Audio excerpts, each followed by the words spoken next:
na rua desde criança.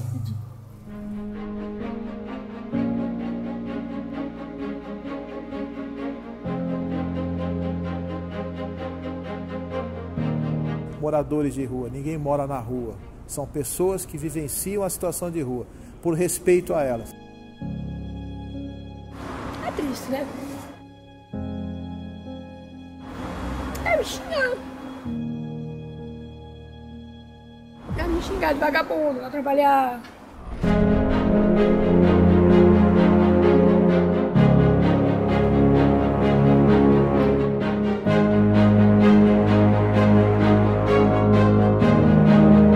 Eles não têm onde beber água, eles não têm um sanitário para usar.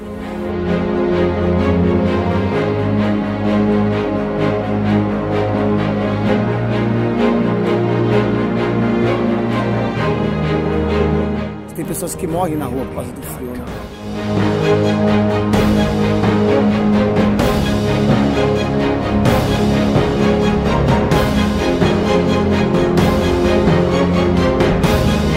Nós somos seres humanos, que nós existimos e temos nossas necessidades, nossos direitos.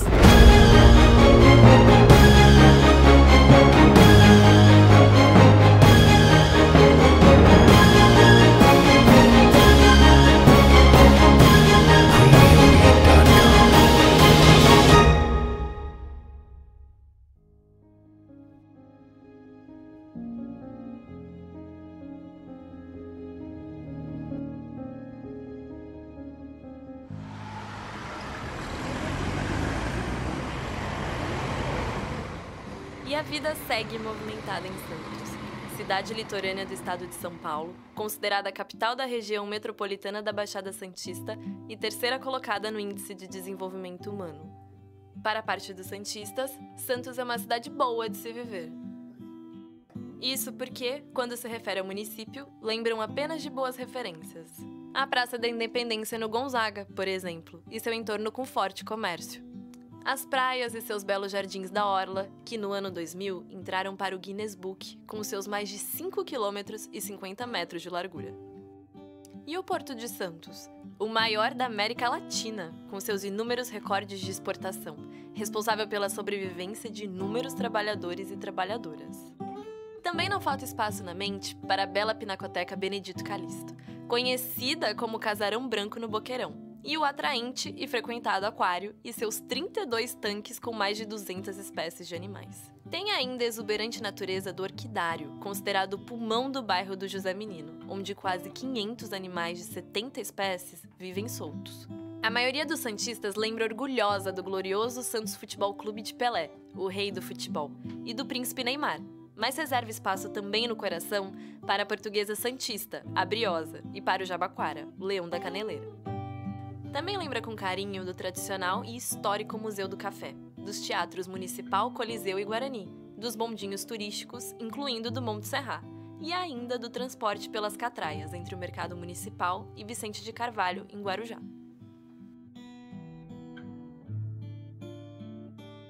Quando o santista quer dar informação de endereço a um turista, logo apresenta como ponto de referência os canais projetados pelo genial engenheiro sanitarista Saturnino de Brito. Há inúmeras outras recordações na cabeça dos moradores de Santos. No entanto, os que possuem memória um pouco mais crítica lembram ou até já se acostumaram com algumas feridas que não fecham, como a maior favela em palafitas do Brasil e seus 20 mil habitantes. E os morros, com infraestruturas precárias e arriscadas aos seus 35 mil moradores. E as insanáveis enchentes da Zona Noroeste, que causam prejuízos constantes a cerca de 80 mil pessoas, e ninguém consegue resolver.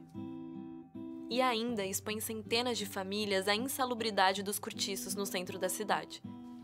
Mas, ultimamente, o que uma grande parte dos santistas não consegue lidar, ou melhor, não quer admitir, é que uma nova ferida foi aberta. E é tão grande que se espalha por toda a cidade, e não só nas regiões periféricas. A da extrema pobreza. Pelo menos nos últimos anos, por mais que alguns santistas não gostem, a extrema pobreza já é parte da rotina. Ela mais incomoda pela estética do que gera indignação e caridade. E os problemas sociais gerados por ela, o poder público ainda não conseguiu resolver. É muita gente sob marquises, dentro de prédios abandonados, na porta de comércios, restaurantes e equipamentos públicos que fornecem comida. Como o restaurante Bom Prato, no centro da cidade, cuja demanda só aumenta, e não só de pessoas em situação de rua, mas trabalhadores e famílias inteiras que sobrevivem fora das ruas.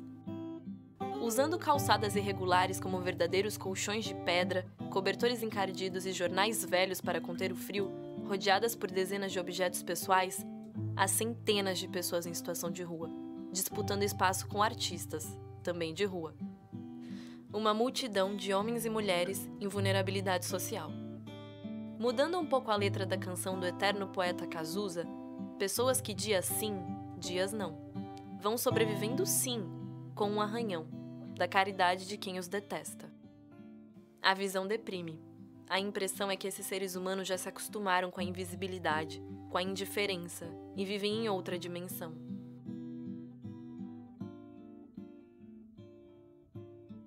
Na região do mercado municipal, por exemplo, crianças brincam sem perceber a miséria extrema.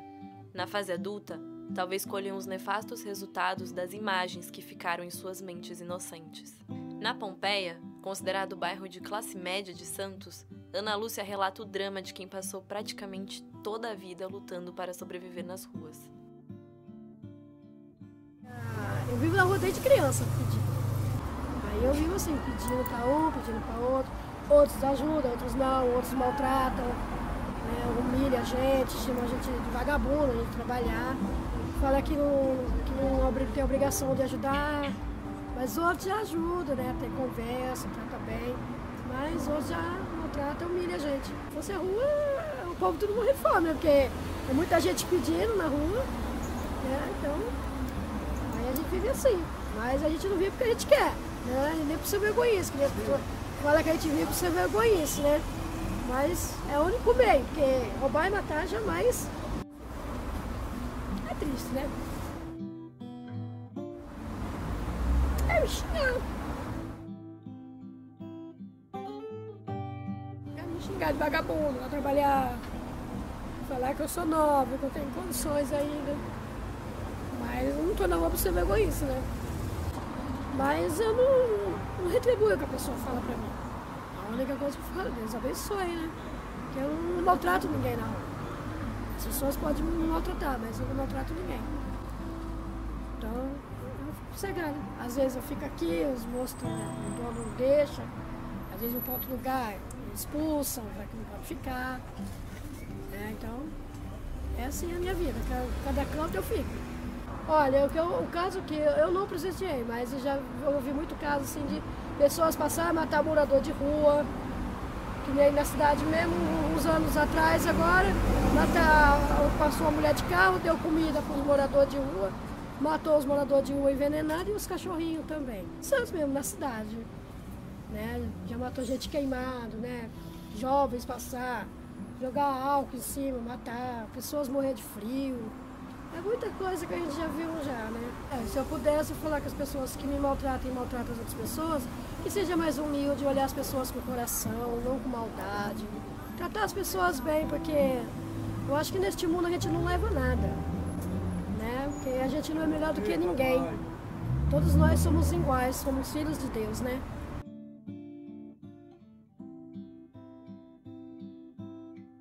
Laura Dias é outra sobrevivente.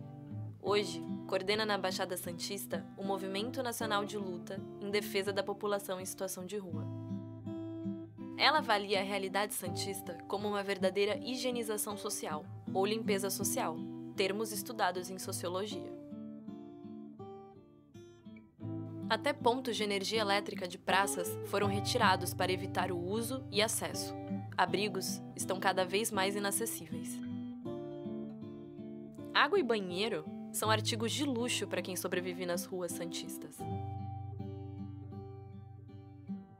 Ela garante que a maioria tem profissão e está em situação de rua por problemas psicológicos, amorosos, familiares, profissionais, drogas e alcoolismo.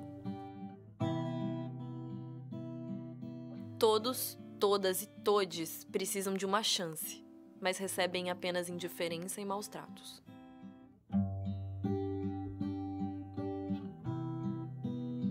principais problemas encontrados pelas pessoas em situações de rua é a fome, o frio, a sede, o preconceito, a invisibilidade, a violência. Pessoas de ruas, as pessoas acham que a pessoa de rua é um animal, um objeto, entendeu? Eles são seres humanos que estão ali, então há muito preconceito quanto à sua higiene, quanto à sua fala. A pessoa de rua, ela tem o preconceito, a pessoa não consegue nem tomar um copo de água, que até água é negado na rua. Então, o principal preconceito são esses. A pessoa em situação de rua sofre vários tipos de violência. Por exemplo, elas são xingadas, são humilhadas, são espancadas, apedrejadas, até mesmo queimadas. Agora, 2 meses atrás, tivemos uma companheira que morreu, que estava dormindo e tocaram fogo nela. Então a pessoa é tratada pior do que bicho, que até o bicho respeita mais do que uma pessoa que está em situação de rua. Olha, vários motivos levam uma pessoa a ficar em situação de rua. Motivos familiares, né, discussão com família, perda de parentes, somente uma mãe, que você mora com a sua mãe morreu, ou não se dá bem com a família, ou não tem outro parente. Perca de emprego, principalmente agora na pandemia, teve muita família que foi morar na rua, perca de emprego, não conseguindo pagar o aluguel. Você vê agora famílias inteiras na rua, com crianças, em crianças de carrinho, sabe, em carrinho de bebê, problemas psicológicos, problemas amorosos, separação, por exemplo. Tem esse caso bem pertinho na família, né, de separação, o rapaz não aguentou, ter perdido a família e se jogou na droga, no álcool e foi parar na rua. As pessoas gostam muito de julgar quem está na rua, como drogado, viciado, maconheiro, psico. Só que é fácil falar para quem está do outro lado. Porque quando a gente está em situação de rua, como eu já passei, e muitos ainda estão, vamos dar um exemplo, esses dias de frio que tiveram agora, as pessoas estão dentro da sua casa, quentinho, você sente frio, você põe 2, 3 cobertores para dormir. Você imagina uma pessoa em situação de rua, como que está morrendo de frio. O álcool, ele esquenta o sangue. A droga, ele esquenta o sangue. Às vezes a gente usa a droga, o álcool, para poder se manter no frio, para esquentar por dentro, para não ter uma hipotermia, entendeu? Às vezes para dormir, uma maconha, uma coisa para tirar aquele sofrimento, aquela realidade que a gente está sofrendo ali. Porque não é fácil estar na rua. Se a gente não está na rua porque é bonito, porque é gostoso, porque a gente é rico, porque quer. É uma situação que levou a gente até lá. E às vezes a gente não está com um psicológico suficientemente forte para aguentar aquilo de cara limpa. A gente procura um refúgio, entendeu? Procura uma tábua de salvação. Às vezes, como a gente sofre muito preconceito na rua, não tem sempre quem estenda a sua mão para você. Então, a nossa tábua de salvação, às vezes, é usar uma droga para esquecer aquele momento ou para passar aquele frio do corpo. Matar aquela fome, esquecer a fome. Porque, por exemplo, quando eu usava crack, eu ficava até uma semana sem comer. Eu comia um pão doce, porque tira a fome, mata a fome, a gente esquece. Porque a gente está ali, um compartilha com o outro, mas um prato de comida às vezes é negado para você.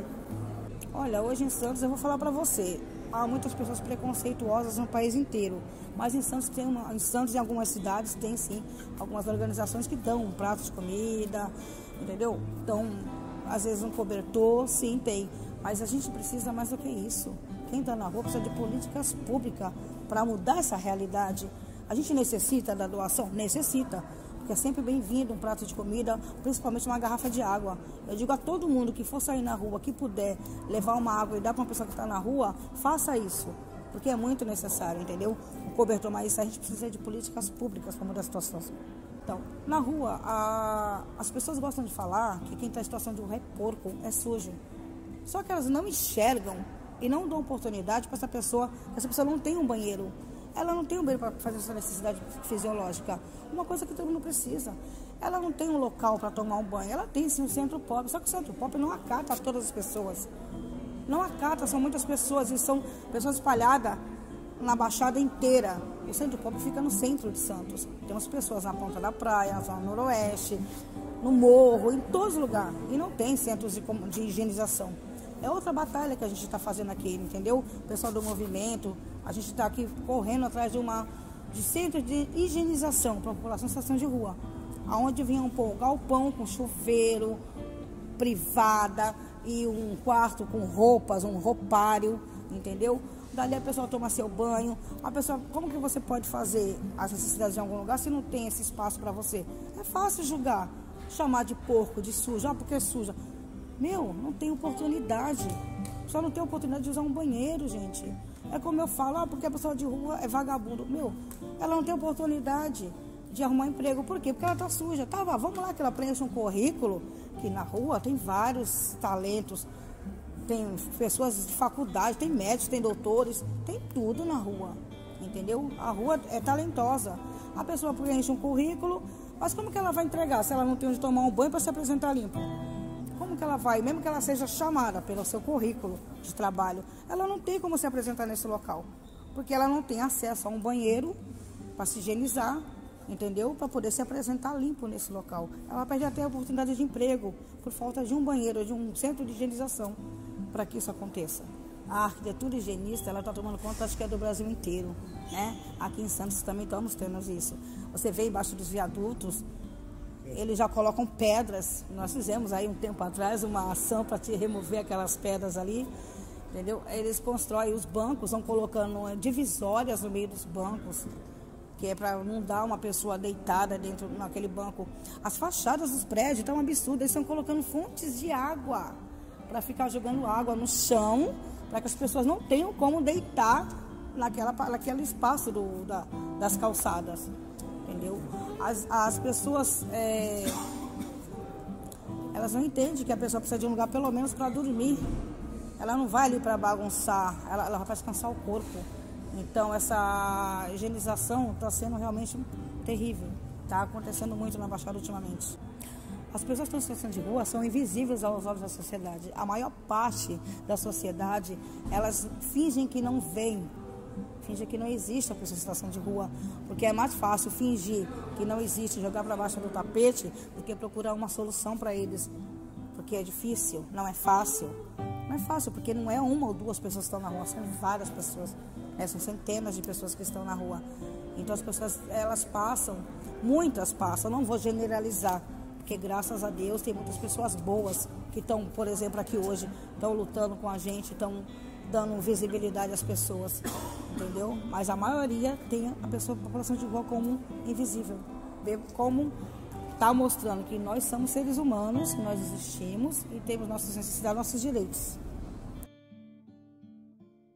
A educadora Silvia Tagé explica que o atendimento à população de rua sofreu forte abalo durante a pandemia de Covid-19, porque não houve estrutura e nem prioridade em vaciná-los com a dose única. Tratamentos contra a tuberculose foram interrompidos.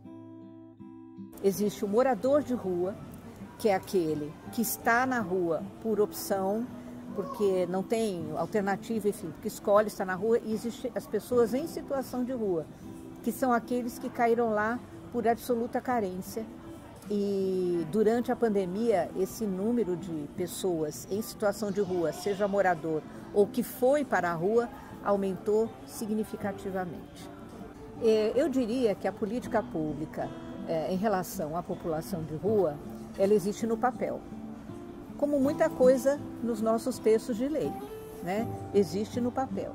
Na prática, apesar de ter verba específica destinada à população de rua, apesar de ter uma política bem redigida, na prática ela não funciona. Ela não funciona porque para um trabalho como esse é necessário um trabalho em rede.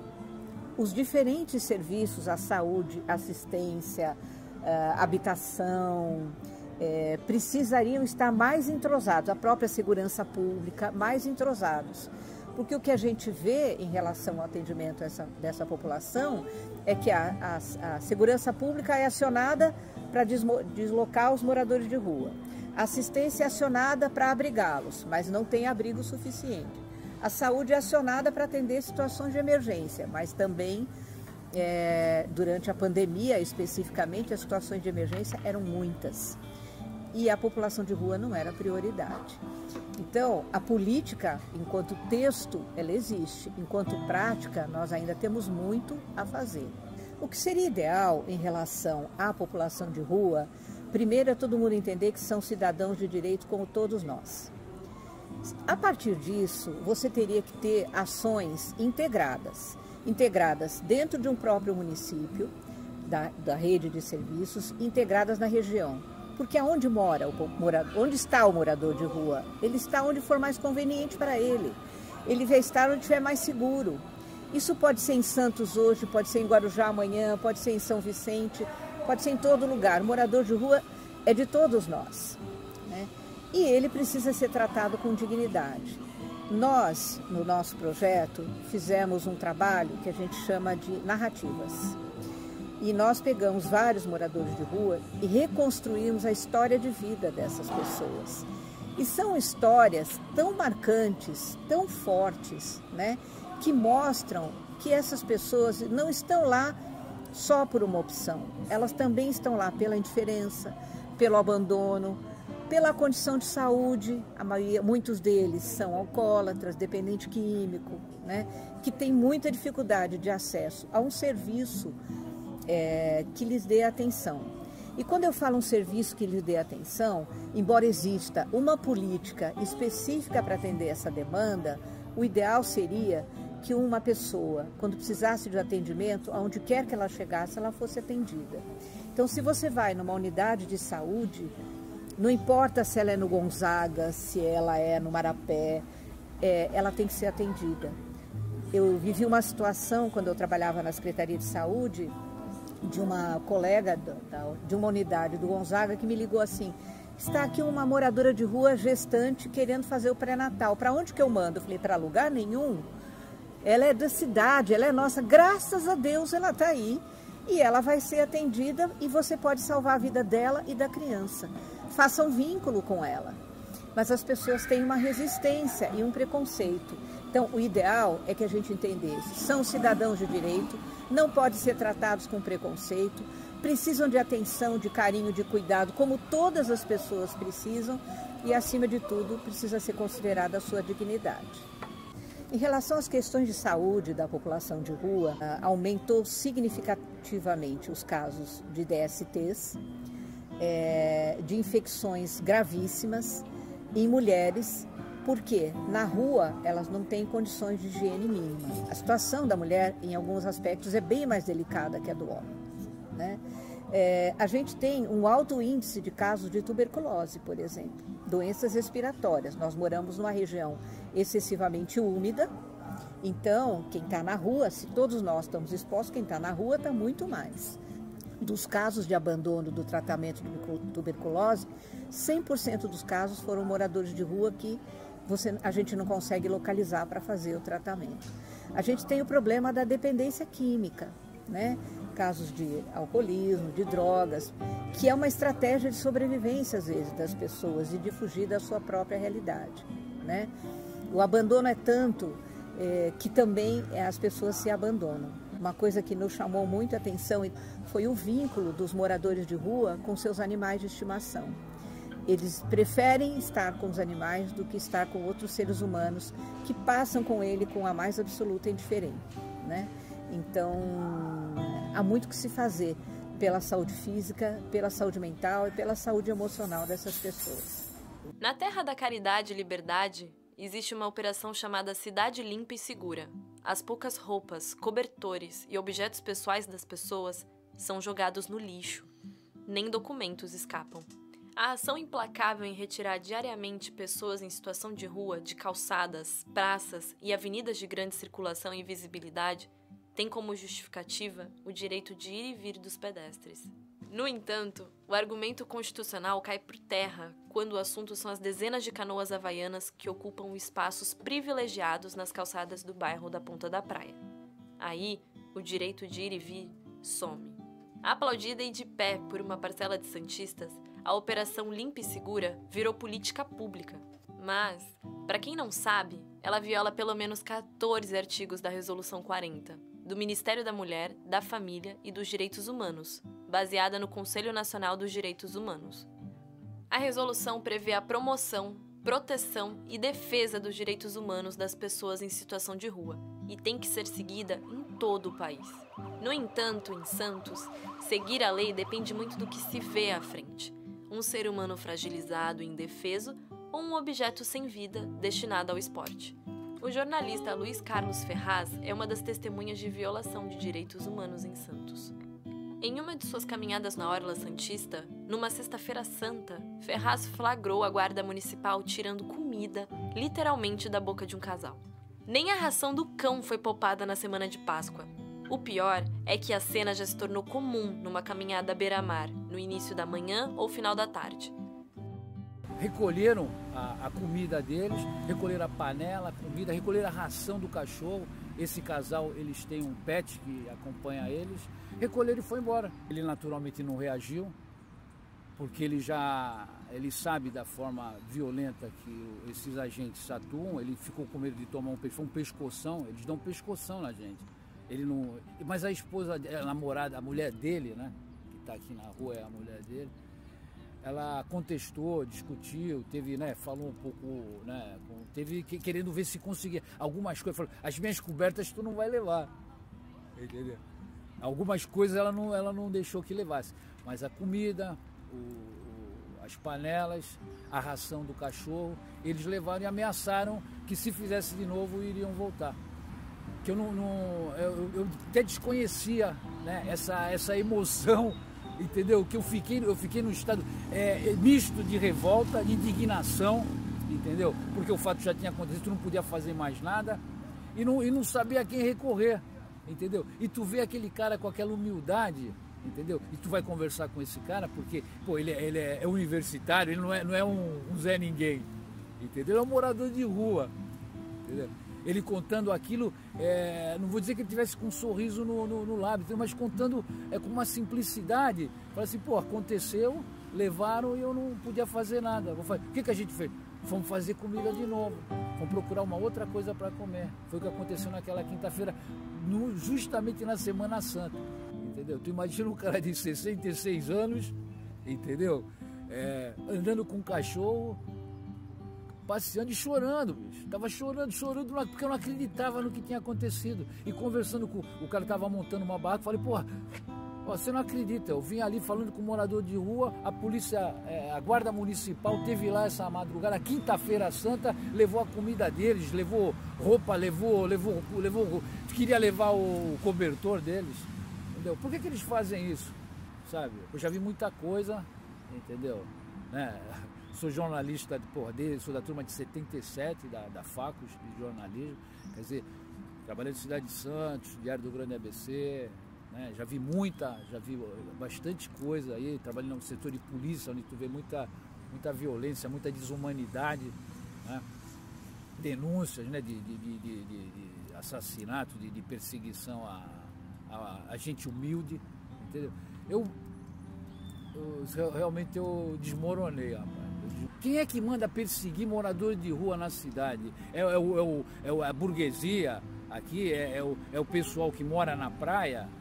Entendeu? Quem que quer eliminar o morador de rua de Santos? Tem contra o morador de rua? Quem foi que deu essa ordem? Quem é que dá essa ordem na guarda municipal, velho? De tirar comida, entendeu? De tirar ração de cachorro, de morador de rua na calada da noite. Quer dizer, de dia tu não vê, né? A gente está aqui no Boqueirão, tu não vê um guarda municipal, né? Tu não vê eles, cadê eles? Entendeu? Agora chega de noite, quando o pessoal acabou de preparar a comida, vai fazer, né? Vai descansar, chegam eles como dois terroristas. Isso é terror, né? Isso é terrorismo, né? Isso não é uma política de governo, né? Qual a política de governo que Santos tem? Realmente acho que a gente desconhece, entendeu? Esse é o acolhimento que é dar para a população de rua, entendeu? Sob o pretexto de quê? Que não pode ficar na praia, que isso aqui é uma zona turística, entendeu? Que zona turística é essa, pô? Isso daqui é o espaço democrático, essa é a Praia de Santos, entendeu? Quem quer ficar aqui, fica. Quem não quer ficar aqui, não fica.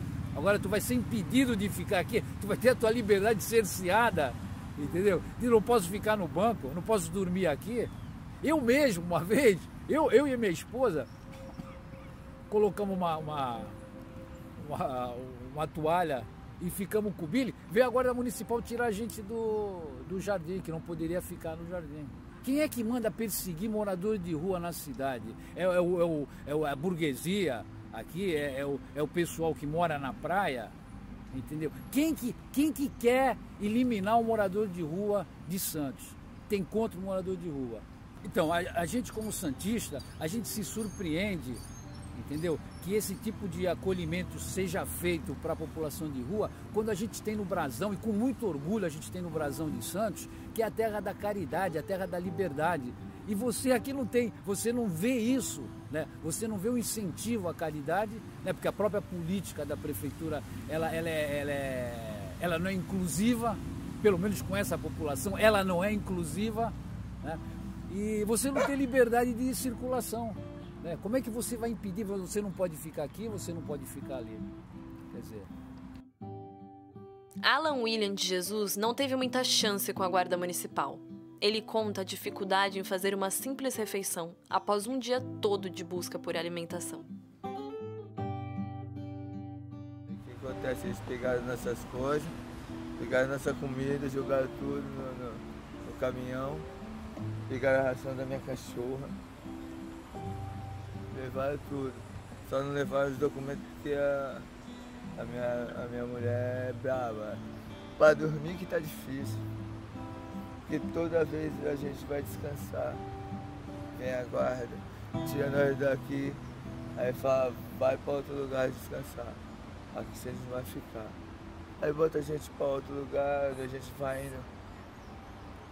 Aí quando a gente chega em outro lugar e arma a nossa, estende a nossa coberta para deitar, aí vem outra guarda, não, e a gente vai pulando de local em local, porque toda hora na noite eles perturbam.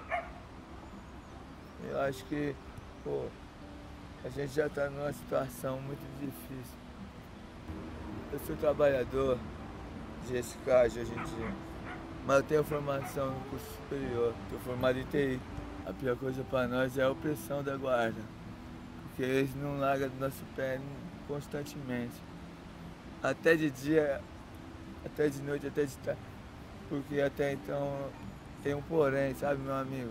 Se a gente estivesse fazendo sujeira no local, deixando o ambiente sujo, eles tinham direito de cobrar qualquer situação.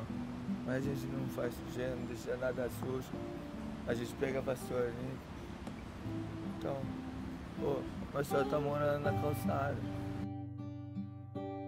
Marvin Williams está nas ruas há 5 anos. E no Gonzaga vive com sua companheira, uma pequena cachorrinha, que trata como filha.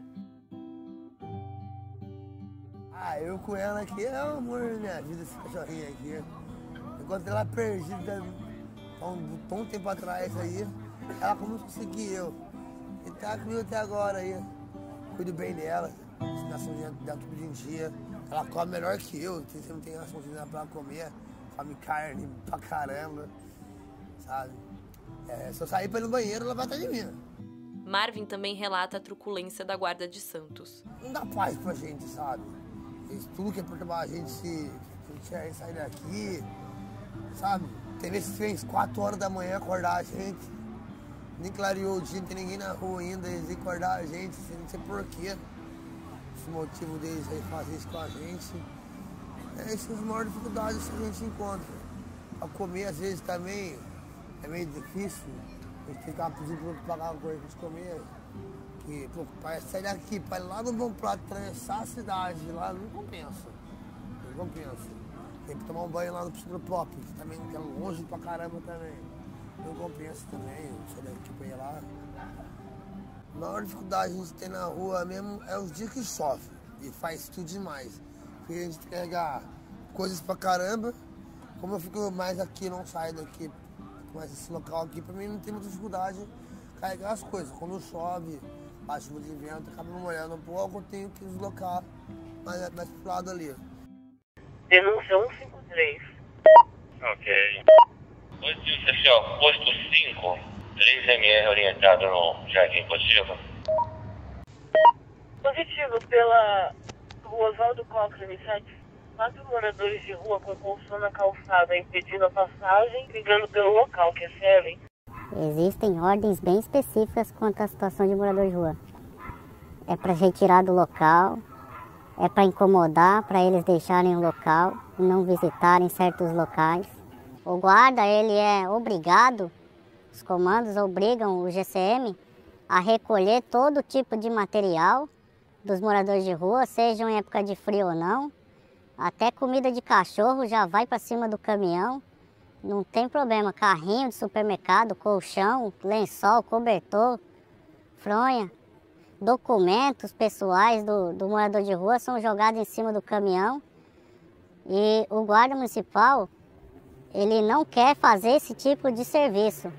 O guarda municipal não se sente confortável em fazer esse tipo de abordagem, mas infelizmente somos obrigados a realizar esse tipo de abordagem, a fazer esse tipo de situação, para não ser transferido, para não ser perseguido, para não ser mandado embora. É ordem e os caras querem que cumpram. Isso, na verdade, se traduz em desvio de finalidade, porque a Guarda Municipal ela serve para efetuar as rondas escolares, cuidar das escolas e efetuar o cuidado ali com o patrimônio público. Não tem nada a ver com retirada de morador de rua, até porque a Guarda não tem a estrutura para efetuar esse tipo de abordagem, que seria, em tese, competência da área da assistência social, que, obviamente, vai oferecer o melhor serviço para aquela população. Geralmente, essas pessoas que resistem à abordagem, elas são encaminhadas por distrito sob o argumento de desacato ou alguma coisa do tipo. Existe uma resolução federal que trata, desse tipo de abordagem. Ela fala que é proibido efetuar qualquer tipo de abordagem a morador de rua pelo simples fato dele estar ali pedindo na frente de um comércio ou estar em uma calçada ou qualquer outra coisa. O GCM que colocou essa resolução federal num grupo dos guardas, como punição ele foi excluído do grupo dos guardas e foi transferido imediatamente para outro setor da Guarda Municipal. A população geralmente liga para a guarda, falando que tem um morador de rua na frente da casa dela, e você chega lá, o morador de rua nem está atrapalhando, às vezes ele nem está mais lá, porque ele estava apenas transitando. Teve um munícipe que falou de poluição visual, entendeu? Então é situações horríveis assim que eles fazem com o morador de rua, e não pode ser feito isso de nenhuma forma. E repito, o guarda ele não quer fazer esse tipo de serviço, porque é um desvio de finalidade. Os bairros de Santos que não podem ter morador de rua de jeito nenhum: Gonzaga, Pompeia, Boqueirão, na praia. Na praia, então, não pode de jeito nenhum. Tem que sair do banco, se eles estiverem sentados no banco, se estiverem com seus pertences ali, embora que organizados, eles têm que sair dali, o guarda tem que ir lá e fazer a abordagem. Os bairros assim que tem que fazer Vista Grossa é aquela área ali do Mercado Municipal, a Vila Nova, Vila Matias, alguns lugares próximos ao centro da cidade. Esse aí tem que fazer Vista Grossa, não tem problema nenhum estarem ali.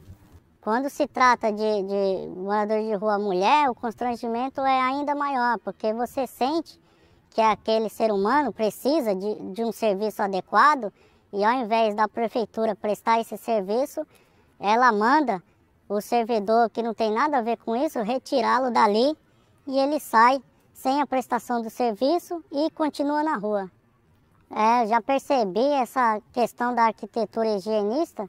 Na medida que o comércio derruba a marquise para não ter o morador de rua embaixo da marquise, uma ponte que é construída e coloca assim os paralelepípedos embaixo para o morador de rua não dormir, e outras situações que é feito no sentido de não deixar a população de rua se abrigar.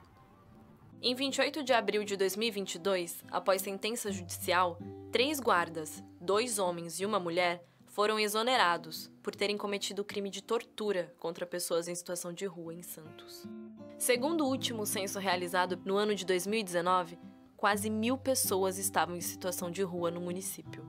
10 anos antes, eram 507. Francisco de Assis é deficiente físico. Ele lembra do acidente que o condenou a uma cadeira de rodas e a vida dura das ruas santistas.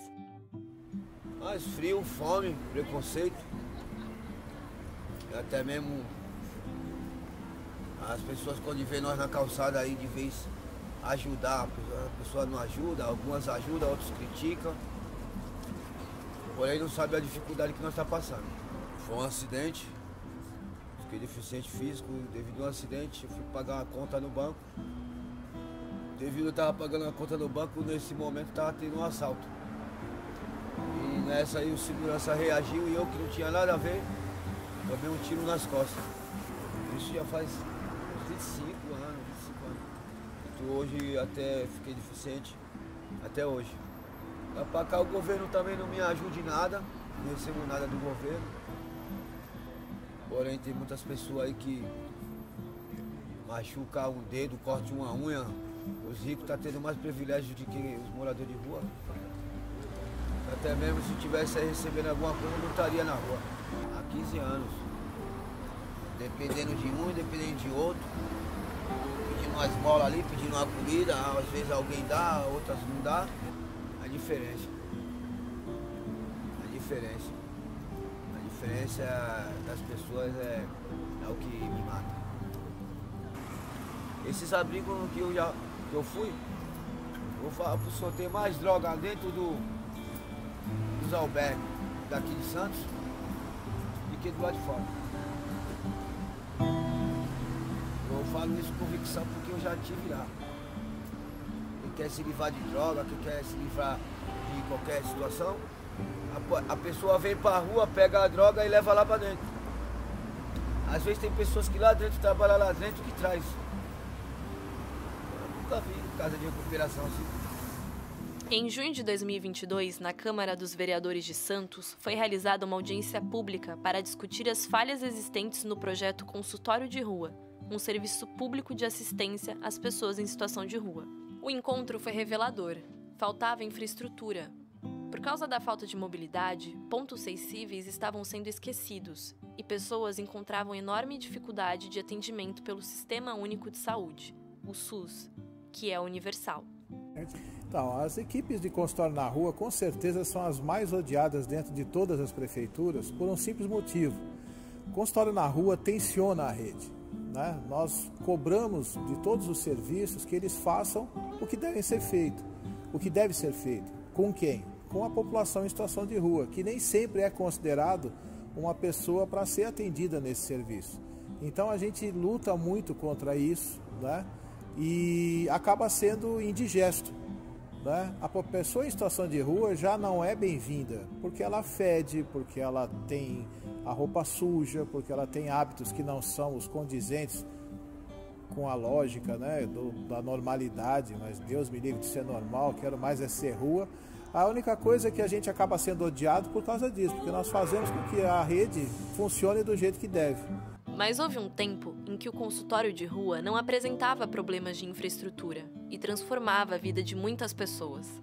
Uma delas é a da ex-moradora Ana Maria, uma verdadeira sobrevivente. Meu nome é Ana Maria, eu sou mais uma ex-moradora de rua. Eu tive 11 filhos e esses 11 filhos eu só consegui recuperar 2. Depois que eu perdi minha mãe, eu perdi tudo na minha vida, né? Fiquei morando na rua um bom tempo, né? Dormindo nas calçadas, usando droga. E eu ganhava a criança, algumas eu ganhei, cheguei a levar para casa, registrei tudo. E quando dava vontade de usar, né, a droga, eu deixava com a minha mãe, né? Eu deixava com a minha mãe para mim ir usar e voltar para casa. Nesse intervalo que eu ficava um dia ou 2 dias fora de casa e acabava voltando, minha criança já não estava mais em casa. A justiça já tinha ido e tirado de dentro da minha casa.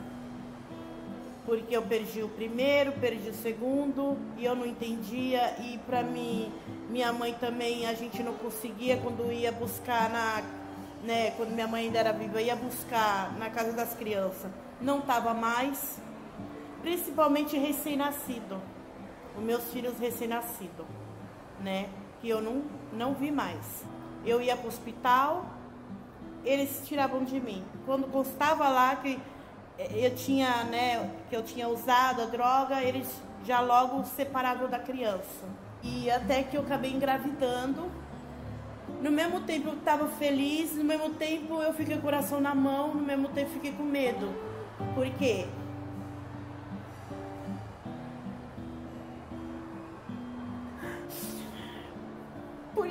sabia que era mais um filho que a justiça ia tirar de mim.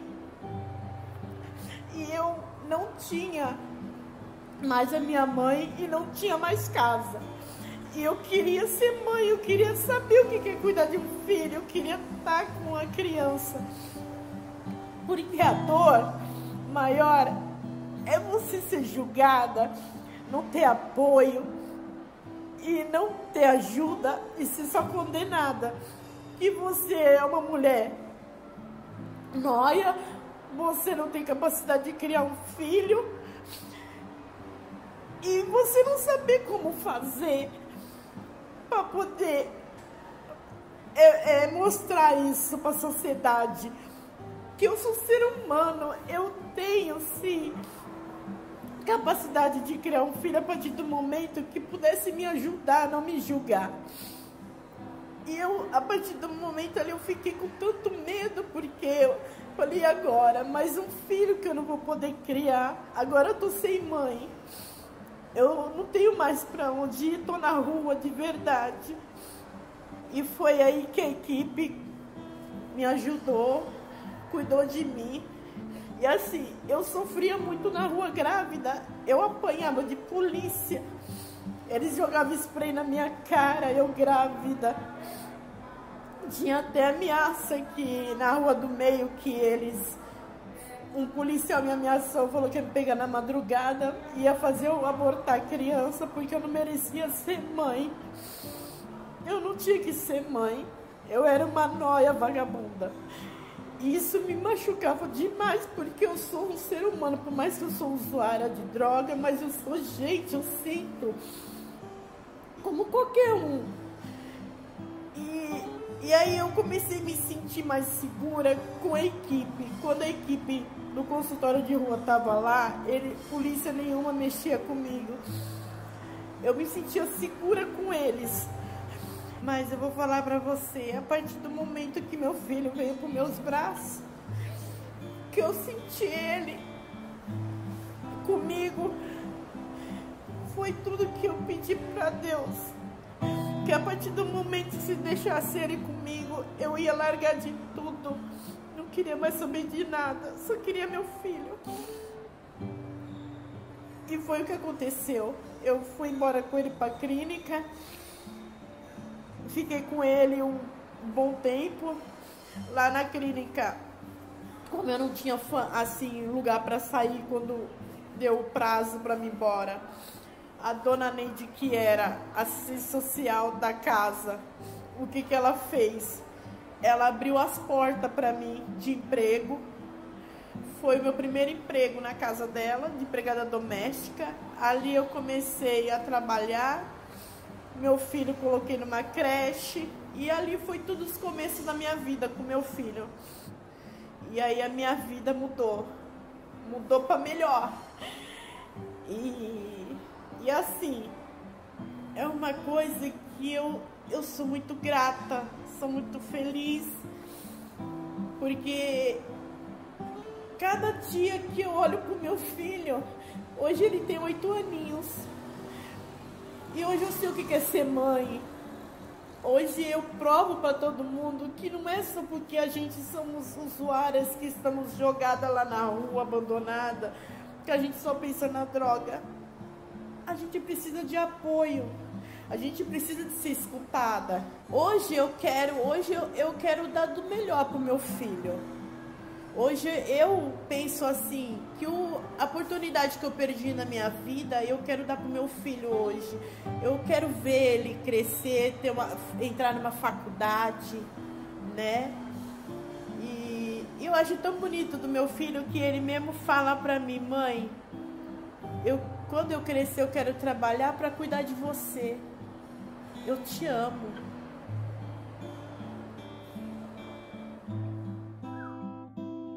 O sufocamento do financiamento do SUS hoje, ele está estourando sempre na ponta, sempre no mais fraco. Que é quem? É aquele cidadão que precisa do remédio, que acaba não vindo porque não tem o financiamento, e a população em situação de rua que acaba ficando sem atendimento. Quer dizer, a primeira política da saúde que se esvaziou foi a do consultório na rua. Em todos os municípios, nós temos problemas para manter as equipes funcionando, né? Existe um esvaziamento do RH, a verba vem do governo federal, perdão, mas a prefeitura não consegue mais garantir a contrapartida por causa do congelamento também da PEC, né, que congelou os investimentos. Então isso está sufocando o SUS e vai estourar sempre primeiro para o mais vulnerável, que essa é a lógica, né, da política que está sendo colocada. A rua indigesta, a gente engole coisas que a gente tem que suportar, né? A gente engole pessoas que andam com som alto na rua, que incomodam de madrugada buzinando, mas a sociedade vomita a rua, porque nem querem engolir a rua. Porque a rua, além de ser indigesta, ela é desagradável, porque ela é muito diferente.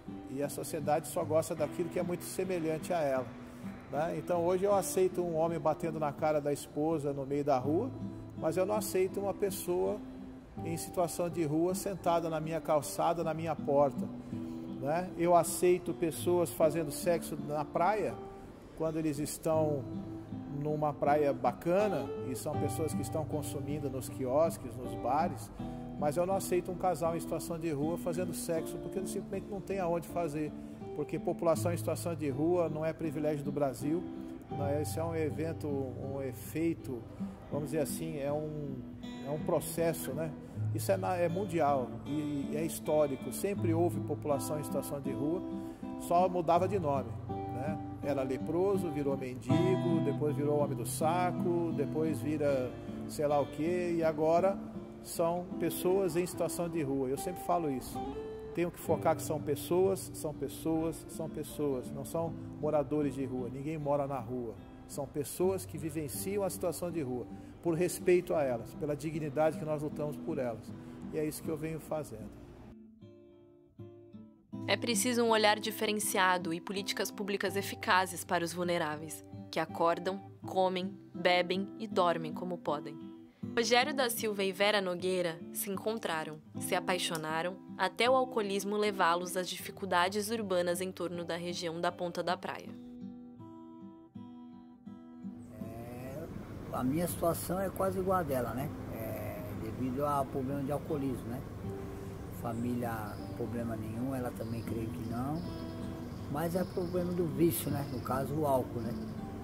E, infelizmente, caiu nessa situação aí, que agora é batalhar para poder voltar e não cair mais, né? Porque ninguém quer uma situação dessa, né? Porque a gente fica um pouco, como é que se diz, indiferente da sociedade, né? A gente fica muito jogada, a pessoa humilha muita pessoa, não generalizando todo mundo. Aí ela também tem um pouco de conforto, voltar a ver os filhos, Peraí, né? deixa que eu falo. Pode falar um pouco. O meu problema foi o seguinte, também é alcoolismo, né? Eu era panfletista, só que meus filhos moravam em um lugar e eu morava no outro sozinha. Eu me sentia muito sozinha. Aí um belo dia, foi num sábado, eu resolvi, falei pra minha filha que eu ia até Limeira. Aí ela ainda falou pra mim, você não vai voltar, mãe, eu te conheço. Falei, vou, ela velha, olha lá, hein. Falei, deixa eu, ó. Peguei e saí e não voltei mais. Pra mim, que sou mulher, é o banheiro. É muito, assim, constrangedor. Quando a gente pega um lugar bom, que nem esse aqui que a gente estamos, que tem um banheiro do posto que eles deixam usar, tá beleza. Agora, quando não pega, aí fica difícil. Tem lugar que não dá pra você tapar a carroça, aí você vai se segurando, aí tem hora que tem que tapar de improviso em qualquer lugar que você esteja, põe a coberta pra poder estar indo no banheiro, é bem complicado pra mim que sou mulher. O que atrapalha a convivência na rua não é o frio nem o calor, se for ver, é a chuva, devido a poucas marquises que tem. Você, para achar uma marquise, você tem que andar até achar. E se você acha uma marquise que tem outras pessoas, já não dá certo, porque a gente somos um casal, né? Não fica certo ficar ali junto, acumulado de pessoas. A gente vai atrás de outra até encontrar um cantinho. Também é dificultoso. A chuva. O frio e o calor não tem problema, porque coberta é o que não falta. E o calor é maravilhoso, né? Olha, eu vi na marquise lá da Praça Mauá, atrás de uma banca de jornal, que colocaram. O que eu vi aqui por enquanto foi só lá. Mas eu acho que tá errado, né? Porque se já se diz morador de rua ou de calçada é a mesma coisa, eles não devem pôr esses ferros, esses blocos, porque ali é onde que a gente se esconde da chuva. Não é melhor do que a gente invadir uma propriedade que tá para alugar, quebrar a porta, quebrar portão e entrar? A gente não tá fazendo nada de errado entrando na marquise, não invadindo o local proibido. Eu já procurei observar muitas casas ruindo, caindo, prédios abandonados. Por que não usa o dinheiro público, né? Não só o nosso. Na minha opinião, né? Teria que ter feito alguma coisa, botar um pessoal para fiscalizar. É fácil você tirar a pessoa da calçada, ela fica 2 dias, no máximo uma semana, ela vai embora para a rua. Ela vai incomodar a população, porque não é todo mundo que aceita, não é todo comerciante que vai aceitar essa situação, fica incomodado. Usar essas obras paradas, tem obra aí de 100 anos aí, por que não reforma o prédio? Vamos fazer uma cooperativa de trabalho. Tem as cooperativas, mas é muito pouco, foi feito muito pouco. E vem a questão social, não é só social nossa de rua, no geral, né? Por que prolifera o morador de rua? Porque é isso aí, não tem onde ficar, não tem onde ficar. Agora a pessoa pagar 700 é o mínimo, é 1.200 para o quarto, sala, cozinha, mas como é que vai pagar? Então, o meu desejo maior mesmo é um dia voltar, que eu vou voltar para minha família mesmo, de verdade, só que eu vou voltar junto com a minha companheira, né? Que ela é uma guerreira, uma batalhadora, e nos momentos difíceis, de tuberculose, de hepatite, ela foi firme, foi fiel, e voltar a mostrar para ela que também dinheiro não compra nada, né? Interessa o amor que eu sinto por ela também, né? O professor e mestre em filosofia da Universidade Santa Cecília, Antônio Vinícius Fernandes, tem uma concepção interessante sobre a realidade atual envolvendo a situação das pessoas em situação de rua. Essas pessoas são invisíveis para a sociedade, acho que por uma série de fatores que são particulares a cada um. Tem alguns que me parecem que observam essa invisibilidade, que percebem como invisíveis, por medo. Eu tenho medo, então eu apago na minha frente. Outros por raiva, talvez decorrente do medo também, e apaga da frente. E essa raiva, de certa forma, fascista, eu diria, porque é uma ordem, e essas pessoas quebram a ordem que elas imaginam na sociedade. São indesejáveis. Tem que sair, tem que sumir. Isso é curioso quando se observa a história, porque sempre existiram os indesejáveis. Os escravos, os estrangeiros, e hoje eu diria que quem mais sofre com isso são as pessoas em desalento, são as pessoas na rua, porque elas são desumanizadas totalmente. Não é porque não há um lar que a pessoa deixa de ser cidadão. Nós já vimos muitos momentos na nossa história de humanidade em que a negação da cidadania levou a arbitrariedades inaceitáveis. As pessoas se conformaram com a desigualdade.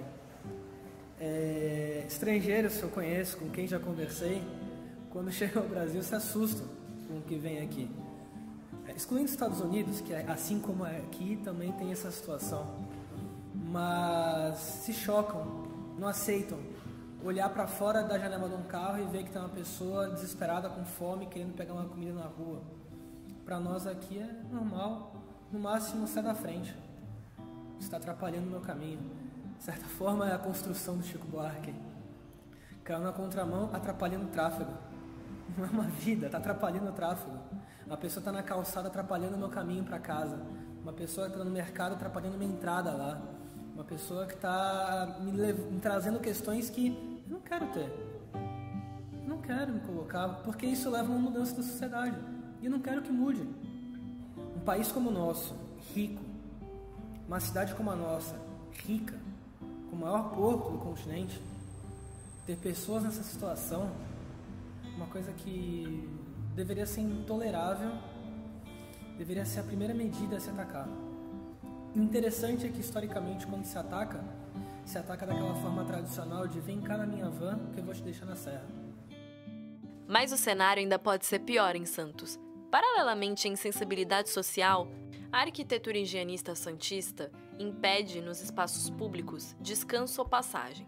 São grades, dutos de água, pedras pontiagudas, pregos, vasos e paisagismo travestido de modernidade. Copiando uma iniciativa paulistana, foram instaladas pedras sob o viaduto Prefeito Paulo Gomes Barbosa, da entrada da cidade. A medida chegou a causar indignação apenas a uma minoria representante dos direitos humanos na cidade. Por outro lado, bastante aplaudida nas redes sociais por um segmento da sociedade que gosta de pobre longe dos olhos e do coração. O arquiteto e professor universitário Rafael Ambrósio afirma que muitas cidades que não conseguem resolver seus problemas de assistência social aos mais vulneráveis promovem a gentrificação.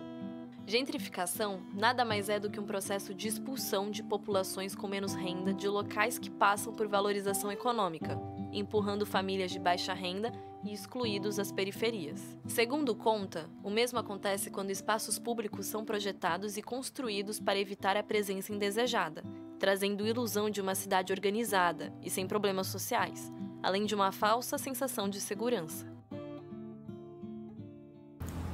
Bom, na minha visão, esses elementos que a gente tem observado cada vez mais nos espaços das cidades, seja em áreas públicas ou privadas, em frente de edifícios e comércios, eles são a representação mais simbólica de uma visão de produção de cidades, que aqui no Brasil são casos bem particulares em relação a outras cidades no resto do mundo, de que as cidades elas não são feitas para que todo cidadão ocupe qualquer espaço.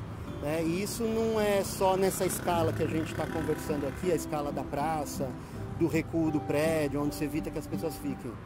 A lógica de construção das cidades no Brasil é uma lógica que foi conduzida pelo mercado imobiliário, pela especulação imobiliária, e que a gente chega em níveis extremos de que os espaços são considerados mera mercadorias, ou seja, de acordo com o seu poder de renda, com a sua classe social, você é apto a viver em bairros melhores ou não. Então essa lógica da segregação, ela vem da própria produção das cidades no Brasil, e a gente tem aqui espaços como o bairro do Gonzaga, onde a gente está gravando, que possui uma qualidade de vida enorme, as pessoas estão na rua porque tem vitalidade urbana, e ao mesmo tempo a gente tem áreas como as palafitas sobre o mangue, que as pessoas moram sobre a água, áreas de ocupação impróprias nos morros, os cortiços. Então a lógica, o conceito da cidade no Brasil hoje, marcante, é essa lógica de que, dependendo da sua renda, você está apto ou não a morar em determinado espaço, e isso tem rebatimento em como as pessoas enxergam como deve ser o espaço público e para quem aquele espaço onde elas vivem deve servir ou não. Os espaços públicos no Brasil, eles não são, de certa forma, apropriados pela população como cidades europeias, que a gente vê, que as pessoas elas ocupam os parques, ocupam as praças. Espaço público significa qualidade de vida, ainda mais num período nosso pós-pandemia, que a gente precisa de espaços abertos para conviver e socializar. Aqui a gente ainda tem uma visão, uma lógica de que o espaço público ele não é para todo mundo, e muitas vezes não é nem para fazer aglomeração. A gente está aqui na praia, que é um espaço do povo, de todos, que ainda garante que as pessoas possam utilizar qualquer espaço, independente da sua classe social. Mas em alguns locais onde a gente tem determinadas praças, ou espaços públicos, a própria formatação desse espaço não é feito para que as pessoas permaneçam, e isso a gente chega no cúmulo de se pensar espaços para que, por exemplo, moradores de rua, pessoas que não têm condição nenhuma e nenhuma assistência social, que é uma outra questão que a gente pode conversar em relação a como o poder público enxerga essas pessoas, de que o próprio mobiliário urbano ou a forma dos equipamentos, eles não são feitos para que as pessoas utilizem. Então, e aí a gente tem exemplos como a Igreja da Pompeia, que foi inaugurada com uma certa pompa e que apresenta lá bancos individuais, né? Você vai lá na praça, só tem bancos individuais, ou seja, se eu quiser ir com a minha esposa sentar e descansar ali, eu não consigo. Da mesma forma, se um morador de rua quiser utilizar esse banco para dormir e passar uma noite, ele não consegue, né? E a gente tem uma outra série de outros exemplos. O próprio prédio do Banco do Brasil, a sua lateral possui uma marquise e as pessoas dormiam, tinham o hábito de dormir ali. Aí o banco construiu floreiras, a gente tem casos onde se constrói chafariz, né? Tem locais que o próprio proprietário fura a marquise para pingar, então a pessoa vai se proteger da chuva numa marquise, um morador de rua, ela está toda furada, com furadeira, o cara vai ter que achar outro espaço para se proteger. Então esses exemplos mostram de como a visão de que a cidade não é para todos está muito enraizada aqui, a ponto das pessoas acharem, né, sentirem na liberdade de criar elementos de expulsão de pessoas de determinados locais por conta da sua condição, né? E é claramente isso, a pessoa não quer um morador de rua, né, uma pessoa sem a condição qualificada de cidadão que essas pessoas enxergam andando na frente do seu prédio ou dormindo na frente do seu prédio. Tem gente que joga até óleo no chão, óleo. Nas residências, nos prédios, jogam óleo no chão assim, pá. Se você deitar, você se levanta tudo sujo de óleo. Aqueles óleos queimados, preto, é tipo pinche que fala, né? Joga. Que é tipo uns espetos, né, lâmina, você fala, tem alguns lugares que não dá pra sentar assim que nem eu tô agora. Que é cheio de caco de vidro. Eles colocam massa com caco de vidro. Vidro quebrado do chão. Eles quebram um vidro e põem a massa, né, de pedreiro e põem os vidros em pé. Para a pessoa não sentar no local, para poder descansar. Aqui em Santos, aqui, se você for do Campo Grande para cá, até a Vila Nova, que é a área do mercado ali, tem bastante. São Vicente também tem bastante. Vários lugares tem. E um passar para o outro fazer. Às vezes não eu com, tipo assim, puta, a situação de rua. Às vezes uma senhora passa mal, quer sentar em algum lugar, onde ela vai se apoiar? Às vezes está com a perna ruim, a pressão dela baixou. Às vezes a pessoa pode cair e se cortar, enfiar o rosto ali, uma senhora de idade. Não só eu que estou em situação de rua. A pessoa passar mal, cair, enfiar a cara ali. Ou sem querer a pessoa vai se apoiar, corta a mão toda. Ou passar mal, né? Tem pessoas que têm pressão alta por causa de calor agora, então, que vai vir, né? Verão. É difícil, é complicado. Então, a arquitetura higienista é um termo que agora a gente começou a prestar mais atenção, né? Por conta, obviamente, da situação social que a gente está vivendo, né? Como país. Né? Mas tem vários nomes: arquitetura higienista, arquitetura da exclusão, arquitetura hostil, arquitetura anti-mendigo.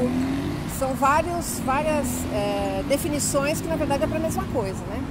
Que eu vejo como sendo o problema que a nossa sociedade tem, na verdade, para tratar e lidar com a pobreza. Isso, a partir do momento que você destrói uma cidade inteira, tira a gente que é pobre, que mora ao redor, principalmente os cortiços, né? Os cortiços. E para morar em outro lugar, né? No caso daqui de Santos, o pessoal subiu o morro, foi para as periferias, né? No Rio de Janeiro a mesma coisa. Então isso já é uma versão, ou seja, uma falta de preocupação que se tem com as questões urbanas de modo mais amplo, né? Ou seja, vamos embelezar a cidade? Sim, mas assim, todo mundo mora na cidade, todo mundo tem o mesmo direito de morar nessa cidade. Então como é que a classe média se defende? Né? Então coloca grade, coloca floreira, coloca arame farpado, pino, prego, né? Que é para as pessoas não ficarem por ali. O edifício Independência também foi um exemplo de onde isso acabou acontecendo, né? de serem colocadas floreiras ali porque as pessoas ficavam embaixo da marquise. Tem um outro exemplo também que não tem exatamente a ver com essa precarização que a gente está vivendo agora, mas, por exemplo, o Aterro de Santa Catarina é um bem histórico aqui da cidade de Santos, é tombado, etc. Já foi restaurado e reformado algumas vezes, né? E uma das últimas intervenções foi a criação de uma praça ao redor do outeiro, né? Então se destaca o outeiro com a casa em cima e se cria uma praça ao redor com o painel do Gregório Gruber. Isso fazem alguns anos já. Essa restauração que a gente está vendo agora, ela é mais recente. Mas as grades permaneceram, ou seja, na hora que fizeram o restauro do edifício, é um edifício público. Então se entende que a praça ao redor, se você cria uma praça, essa praça ela deveria ser pública. Tem pessoas que moram lá, né? Tem as suas crianças que podem andar de bicicletinha lá no final do dia, ou, enfim, né? No final de semana, né? E a praça permanece fechada com grade. Então, assim, a partir do momento que você exclui essa pessoa, isso também é a gente pode chamar de uma certa forma de arquitetura da exclusão, ou o urbanismo da exclusão, já que esses equipamentos que deveriam servir a população de uma forma geral, não servem. Né? Então se fica muito mais preocupado com o bem, que é comum, que é de todos, né? Do que com a própria qualidade de vida da população que deveria utilizar ali. Né? Mestre em Serviço Social e Políticas Sociais, especialista em Política e Relações Internacionais, licenciado em História e Sociologia, o professor Odair Dias faz uma análise histórica e social das pessoas em situação de rua. Bom, essa questão da população em situação de rua, como nós vemos hoje no Brasil, não deve ser tratada como um fenômeno isolado e um fenômeno desse período, né? Ela é consequência da construção de um processo sócio-histórico que tem elementos fundamentais para chegar até aqui. A escravidão, né, e a dizimação dos povos originários indígenas, a escravidão da população negra africana sequestrada de seu continente, né, e eu não gosto dessa palavra, mas completamente excluída, né, decepada da inclusão nas legislações, aos direitos, mas preponderante na construção da estrutura social brasileira. Passamos esse processo todo na ditadura. A República não teve política de habitação, né? Tivemos alguns casos isolados, por exemplo, no começo do século XX, ali, por exemplo, a derrubada dos cortiços no Rio de Janeiro, que potencializou esse processo de situação de rua, e essa população foi crescendo. Algumas políticas habitacionais, né? Elas chegaram apenas a pessoas quando estavam no centro, a pessoas com rendimento um pouco melhor. Né? Quando a gente assiste, por exemplo, o filme Cidade de Deus, isso está muito evidente ali para onde ia essa população, sem qualquer tipo de inclusão social. Então a consequência está nisso, um racismo completamente estruturante. Não precisa muita estatística para ver quem é a população em situação de rua, né? Não precisa muitos números, basta abrir a janela, né? Basta você sair ao seu portão, né? Então assim, essa grande massa de população em situação de rua que vem aumentando, né? Que cresceu com a pandemia, nós vemos famílias inteiras nas ruas, é consequência de um processo histórico que tem o racismo. E aí surgem alguns termos hoje, né?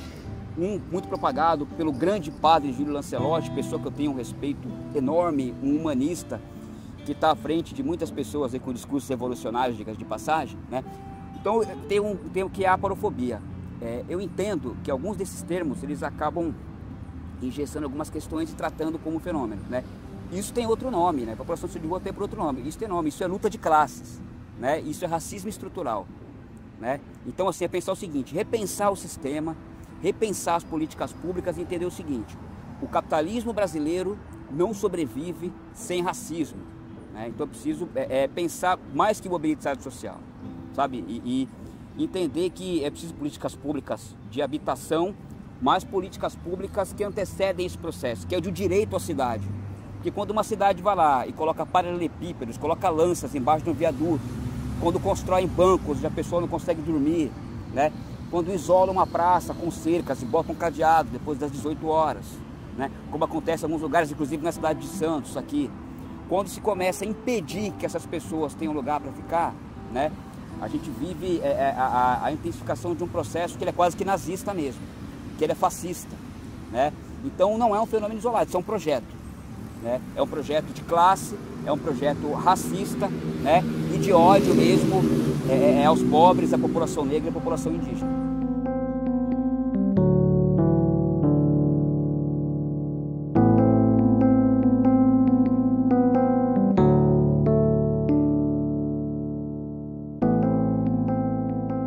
Diferentemente do que acredita o senso comum, há uma infinidade de razões que podem levar uma pessoa à situação de rua. Seres humanos são complexos e diferentes entre si. Cada indivíduo lida e é afetado por suas questões pessoais de uma forma. Perdas, vícios, doenças mentais, instabilidade econômica e emocional, abandono familiar, desesperança, preconceitos e discriminações, relacionamentos abusivos, violência física e psicológica, desigualdade social, impactos econômicos da pandemia, o desemprego, busca por novas perspectivas de vida. Há ainda os casos de pessoas que nasceram e se criaram na rua, ou passaram grande parte de suas vidas sobrevivendo nela. Todos estamos sujeitos a passarmos por sofrimentos e dificuldades. Por isso, não cabe a nós julgar o que seria ou não suficiente ou legítimo para levar alguém à situação de rua. Para o senso comum, se trata de questão de escolha ou descompromisso. É fácil estar em uma situação completamente oposta, dentro de uma bolha social, isolada e repleta de privilégios, fazendo apontamentos baseados apenas em achismos. A escuta ativa e livre de julgamentos é fundamental para derrubar juízos de valores e compreender melhor a realidade que nos cerca. Por isso, a construção de uma relação humanizada é fundamental. Só ouvindo o que as pessoas têm a dizer que saberemos ao certo o que as levaram àquela situação. O diálogo possibilita a compreensão e faz com que seja mais viável fazer algo efetivo para ajudar esses indivíduos. Sensibilidade e acolhimento podem ser decisivos para mudar a vida de alguém.